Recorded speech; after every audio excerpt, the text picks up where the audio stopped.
चलिए आपको सीधे लिए चलते हैं अभनपुर, जहां अभनपुर से कांग्रेस अध्यक्ष मल्लिकार्जुन खड़गे कार्यक्रम में पहुंचे हुए हैं और ये कार्यक्रम की लाइव तस्वीरें और वो सभा को संबोधित कर रहे हैं। सभा में वो मिलेंगे नासिर हुसैन जी, कैप्टन अजय सिंह यादव जी, प्रीतम सिंह जी, धनेन्द्र साहू जी, अमितेश शुक्ला जी, शिव धरिया जी और तारानी चंद्राकर और उद्धव राम वर्मा जी, डीसीसी प्रेसिडेंट, श्रीवेल्लु प्रसाद जी, पारस चोपड़ा जी और दीपक दुबे जी, अमानपुर पूरे इस विधानसभा के सभी सदस्यगण और छत्तीसगढ़ के भाइयों और बहनों, मीडिया के मेरे दोस्तों, युवाओं और किसान भाइयों और बहनों और यहाँ पर आए हुए सारे मेहमान, मैं ज्यादा कुछ नहीं कहना चाहता हूँ क्योंकि आपको जो कहना था वो भूपेश बघेल जी ने और दूसरे हमारे डीसीसी के और खासकर कैंडिडेट्स ने अपनी बातें आपके सामने रखी हैं। मैं यही चाहूंगा इस बार भी कांग्रेस पार्टी को वोट देकर आप ज्यादा से ज्यादा सीटें लाकर आप कामयाब कराएंगे। और अभी आपके मुंह से ये स्लोगन सुन के, ये घोषणा सुन के मुझे बहुत अच्छा लगा। आपने कहा इस बार भी 75 पार, आपने कहा नहीं तो जब अब इस बार 75 पार जब आपके मुंह से निकला है तो जरूर वो आप करके दिखाएंगे, ऐसी मेरी आशा है।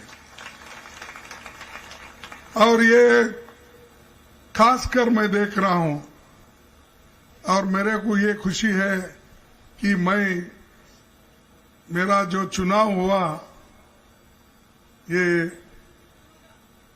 इसी भाग में हुआ।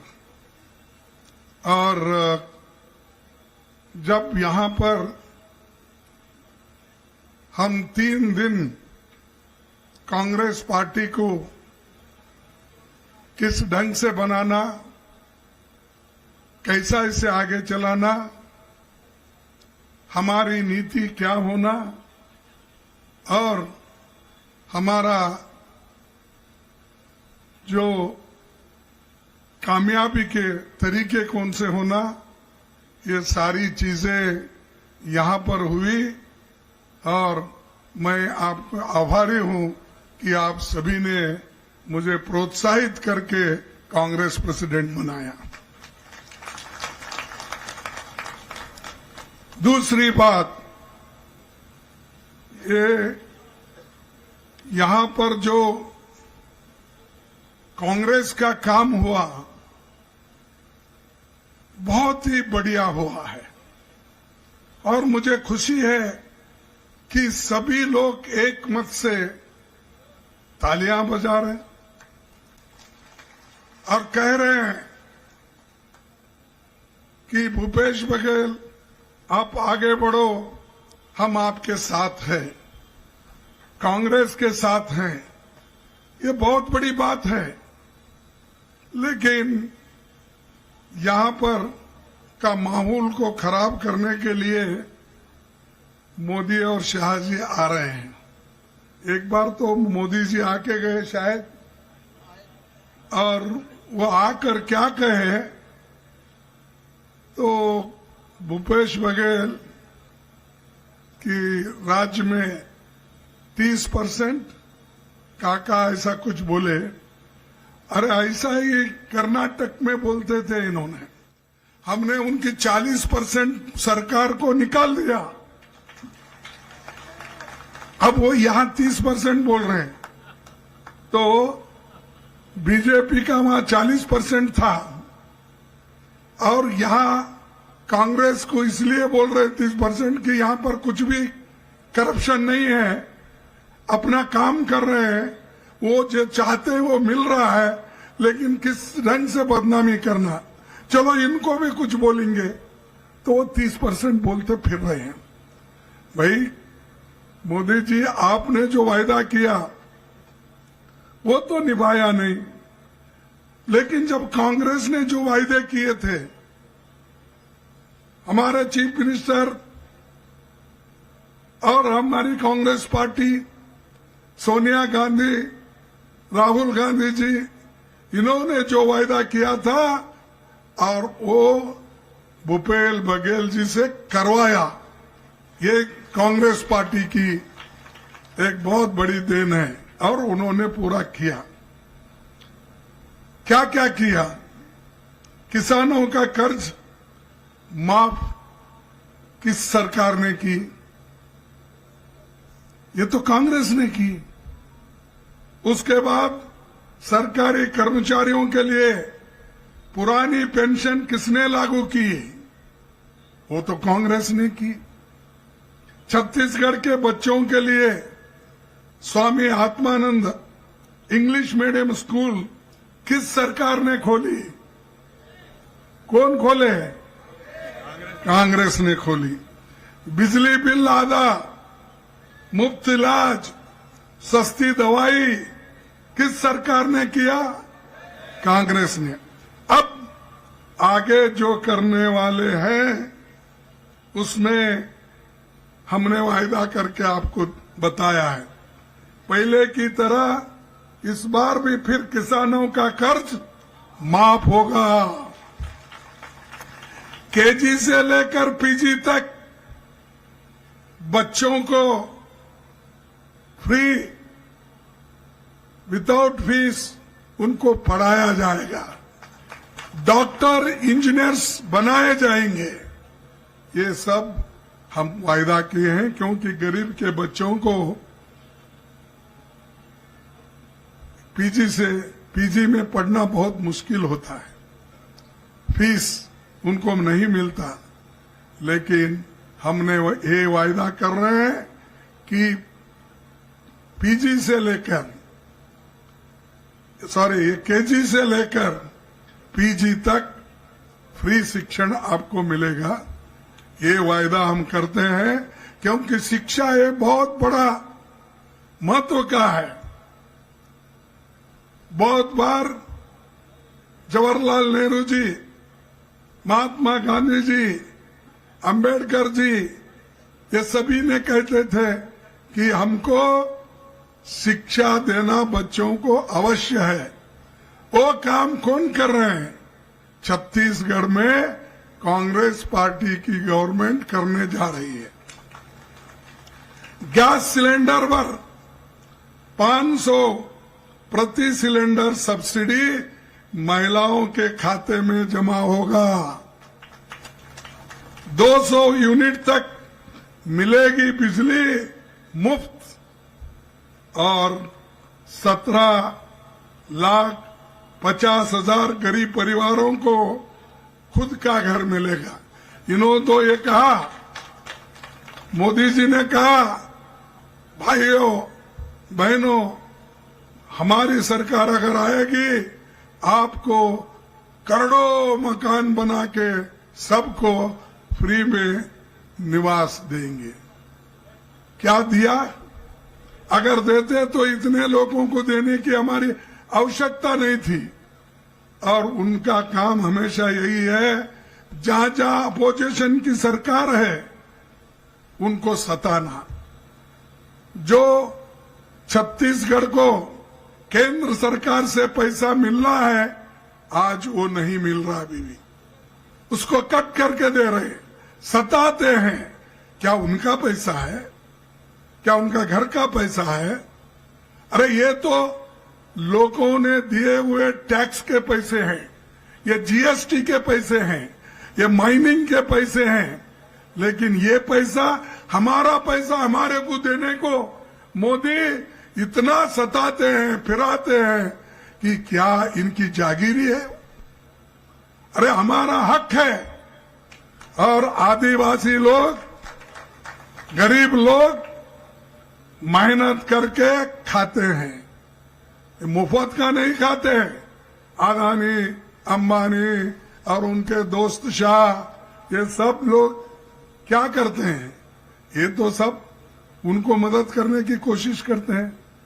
और यहां पर आज आदिवासी तड़प रहे और शेड्यूल कास्ट के लोग भी उतने ही वंचित है अपने हकूक से, लेकिन उनको चिंता नहीं, सिर्फ भाषण करना।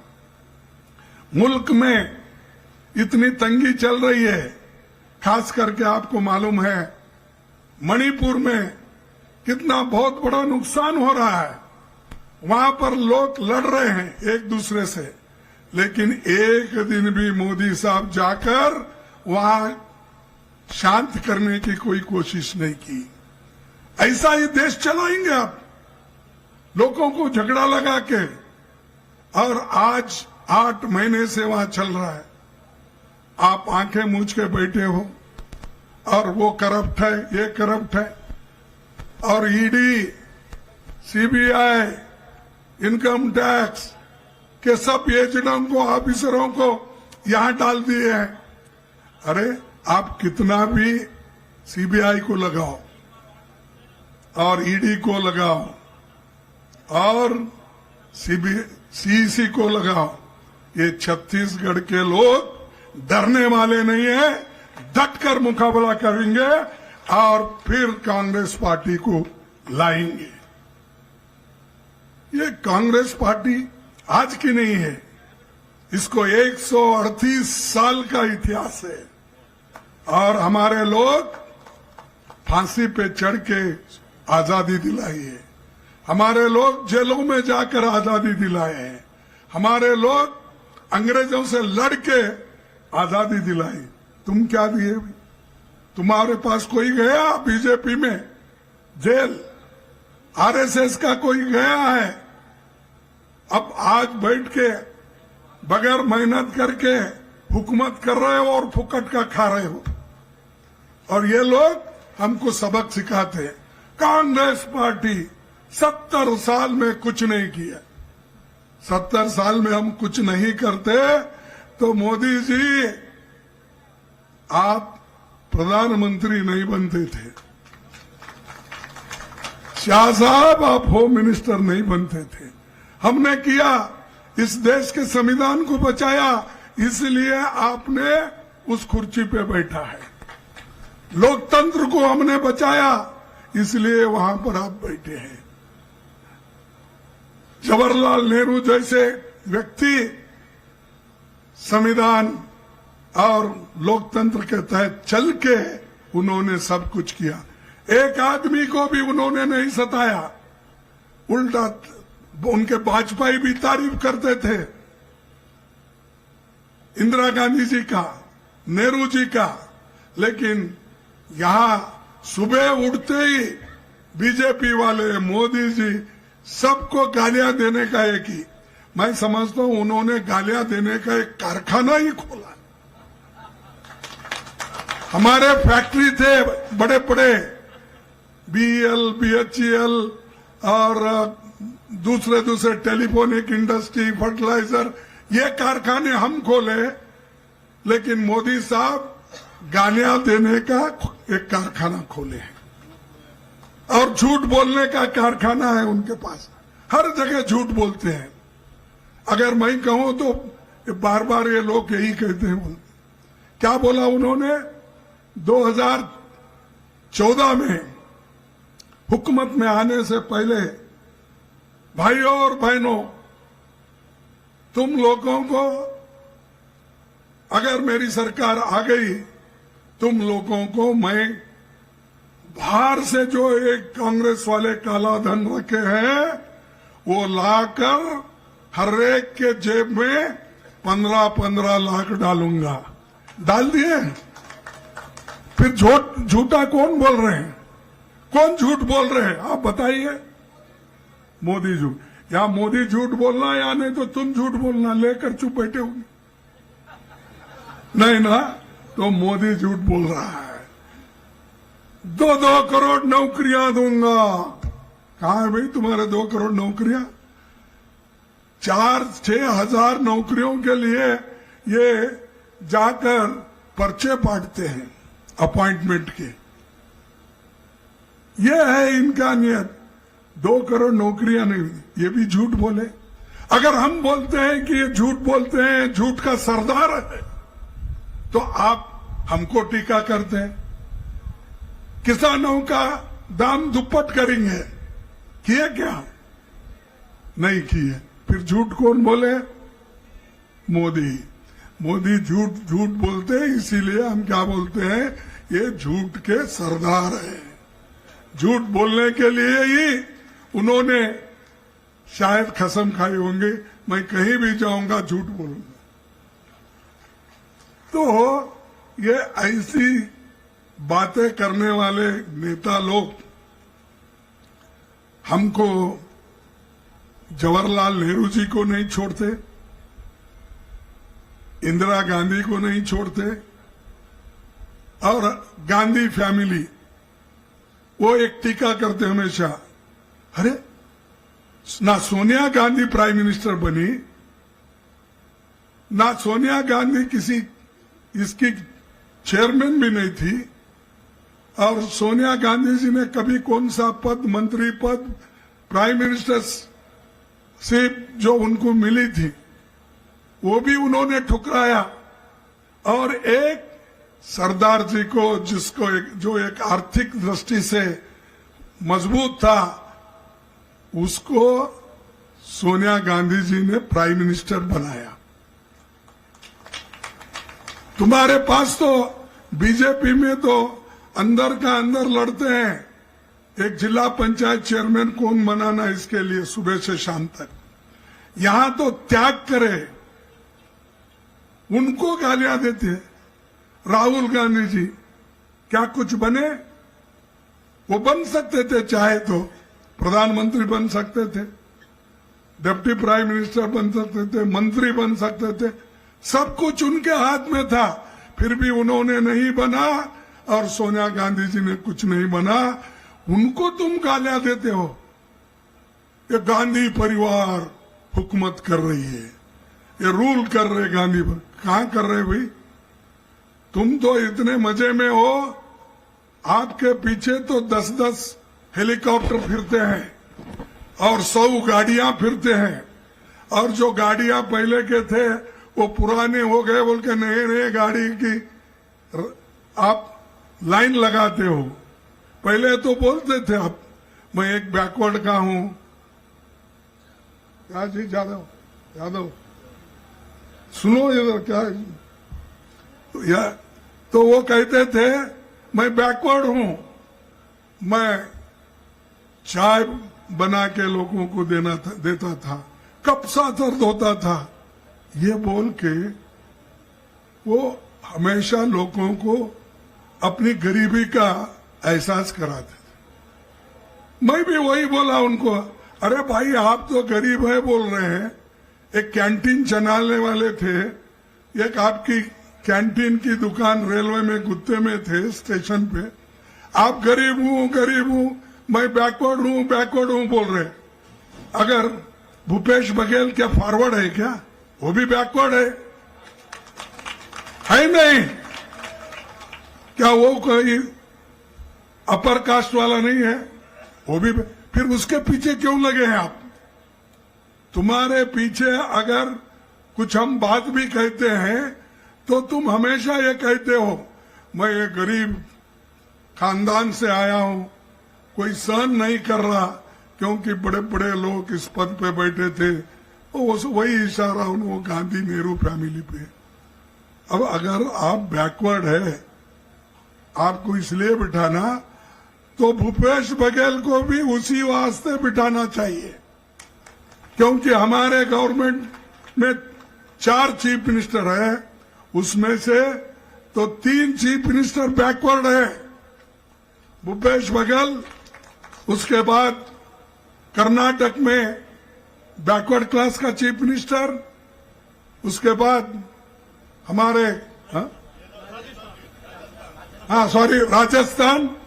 हमारे पास बैकवर्ड है। तुम बैकवर्ड के नाम रोते रहते हो हमेशा।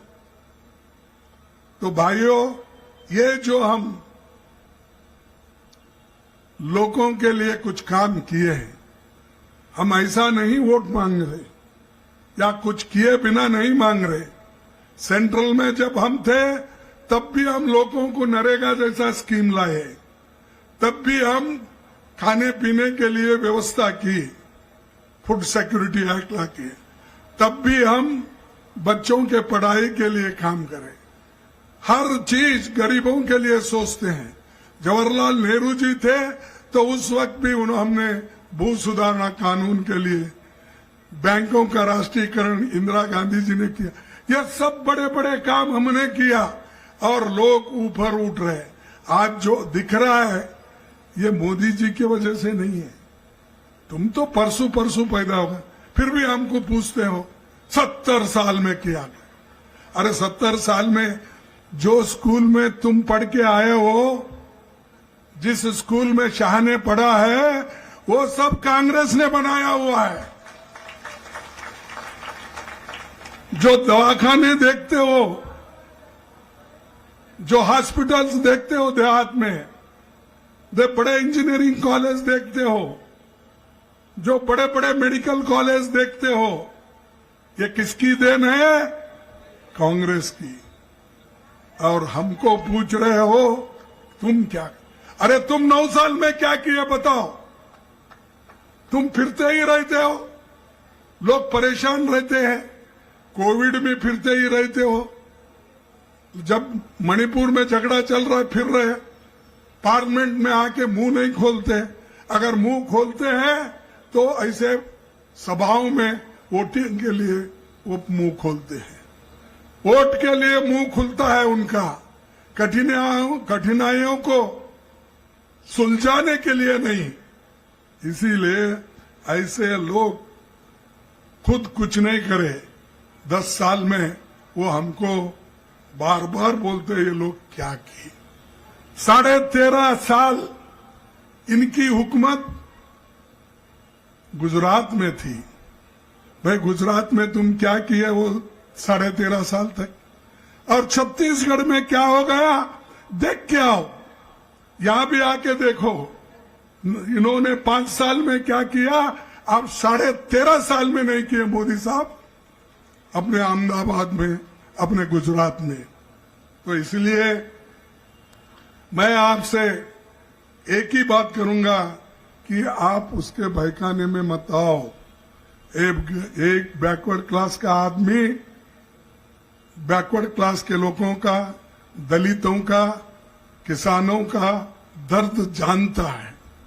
जो आदमी लोगों का दर्द, अपना दर्द समझ के काम करता है, उसी को हमारा वोट देना चाहिए। और मोदी साहब तो हमेशा किसी से मिलते नहीं, कभी भी गए तो ऐसा हाथ फिराते घुमाते चलते। यहां तो तुम्हारे चाचा का काका, तुम्हारे काका तो सब में मिलते हैं, खुद कहते हैं, जाते जाते बच्चों से मिलते हैं, ये काका नजदीक वाले हैं। रुकेंगे एक छोटे से ब्रेक ले, जल्द लौटेंगे।